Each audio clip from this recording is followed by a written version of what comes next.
Good morning, everyone. Morning, and welcome to our Easter Assembly, which is inspired by two things. Firstly, by Megan Cochran, and I'm delighted to announce she's our new head girl. And when we were interviewing her last week, she was talking about what was really important in the school. One of the things she said, and it really intrigued me, is celebration. So this is a celebration assembly. I think what really intrigued me is she said we need to celebrate each other, we need to celebrate our achievements, but we also need to celebrate the tough times we're going through and even what we've lost as well. And that's something that's really sort of played on my mind. So it's a celebration assembly. That seems really apt. This is Easter after all, which is a big, cultural festival for our country. Lots of Easter eggs to come, I would think.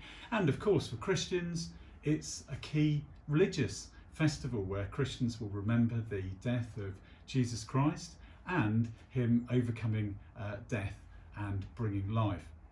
So this is a celebration assembly. It's also inspired by one other thing, and this is a sort of a key theme, I suppose.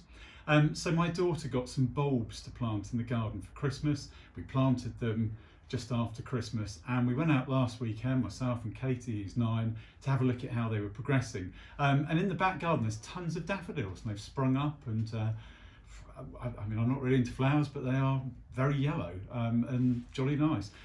We went round to the front and we've grown crocuses there. And so there's a little sort of sea of purple crocuses. One of them though, is like sort of imprinted on my mind, and it's the theme of this assembly as well. There's a crocus right at the back, a bit under a bush, and about half the height of the others. And when I sort of looked at it, it was a bit nibbled around the edges, presumably by an insect. But it's also fighting its way out from under a pebble, and it's sort of come round this pebble, it's battling up, and it's still really beautiful despite all of that. So keep that in mind. And so, it's been really hard to decide what stories do I tell you about our school over recent months that we can celebrate. There are so many. I want to start off with remote education. I want to celebrate you girls for battling on when I know it's tough staring at a computer hour after hour. And I really want to celebrate and thank your staff. I don't know if you realise how many hours they put in. You can't wheel out last year's lessons. Everything's planned from scratch. Everything takes longer. I know from the survey we did for you that you think the remote education was brilliant. I know from your parents who've got sons and daughters at other schools that they feel our remote education was just absolutely fantastic. So I want to celebrate you girls for pressing on through it. Your teachers said you were fantastic despite the challenges and toughness of this pandemic. But I just really want to lift up your teachers to you as well and celebrate them. They have worked so hard for you, so thank you to all of your teachers. And there's so many other stories. I've mentioned Grace before, and this came back to me. I mentioned that pebble and the crocus battling its way up. Previously, I think I've mentioned Grace and the house dance competitions.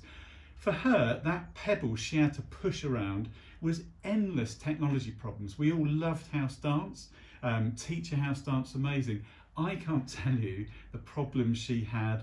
There's lots of safeguarding rules, different formats of videos. She spent an entire weekend and all of her other spare time either side just editing that just for you. I want to celebrate that, and Grace is one of 1,250 reasons why why I'm motivated and why I have real hope, because our school is full of people that go that extra mile and make a difference. Another really, related to that brilliant example, University Challenge. Again, if you were one of over 200 girls that tuned in to enjoy that fantastic University Challenge, so our 4 teams against the 4 teams from the boys' school, we do it every year. Hopefully you'd have thought, oh yeah, really good competition. Do you realise the difficulty of pulling that off? Again, pushing that stone, helping University Challenge to grow and thrive. It was so hard to organise and to pull off. And it was brilliant, wasn't it? It was just fantastic, just a really enjoyable, close competition. Oh no, it wasn't close. We hammered the boys' school with every round, of course. But it was a great competition, you see what I'm saying. And what else can we celebrate? Well, we've had a horrendously tough term at times. We've lost both Safa and Kirsty.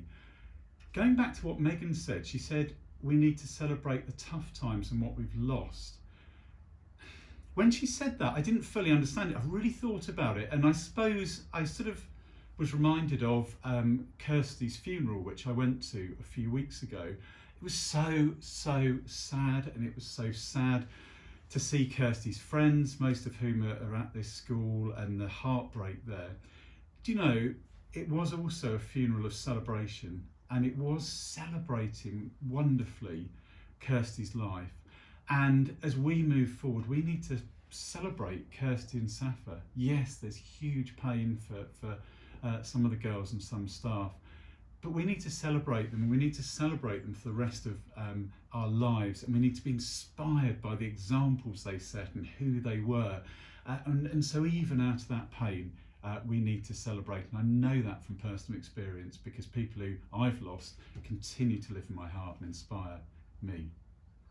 What else can we celebrate? Well, 4,000 COVID-19 tests in less than 2 weeks. Again, you probably came in, you had your tests, headed off. My goodness, if you realise the effort, the care that went into getting you all back into school on Monday the 8th, it was huge. You know, I want to lift up to you people like Matron Fiona Leith, Caroline Russell, Deputy Head. If you knew the effort, the time, you know, we set up a field hospital here, you know, super efficient, ran to time like a Swiss watch. And then people also like Adele Cook, my PA, front office, who had to put in booking systems and huge logistics so that we could get you through all of that and back into school safely. You know, the efforts across the school are huge. And I want to thank everyone behind the scenes at this school. You'll see the teachers. There's an army of people behind that who have worked absolutely persistently so that this school can thrive in so many ways. So I want to celebrate them as well.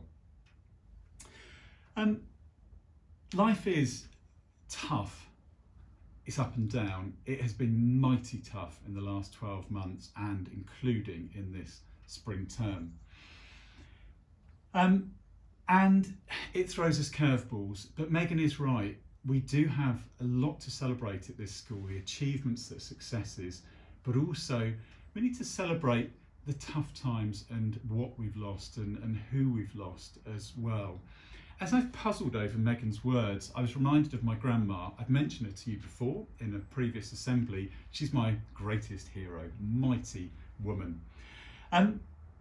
My grandma was a child in World War I. She worked through very tough economic times for her family and the country in the 1930s. She lived and survived through World War II. And she talked about those times to me, and something again which really stuck in my mind. I mean, she was very open. She said they were tough times, but she would also say, son, they made me the person I am.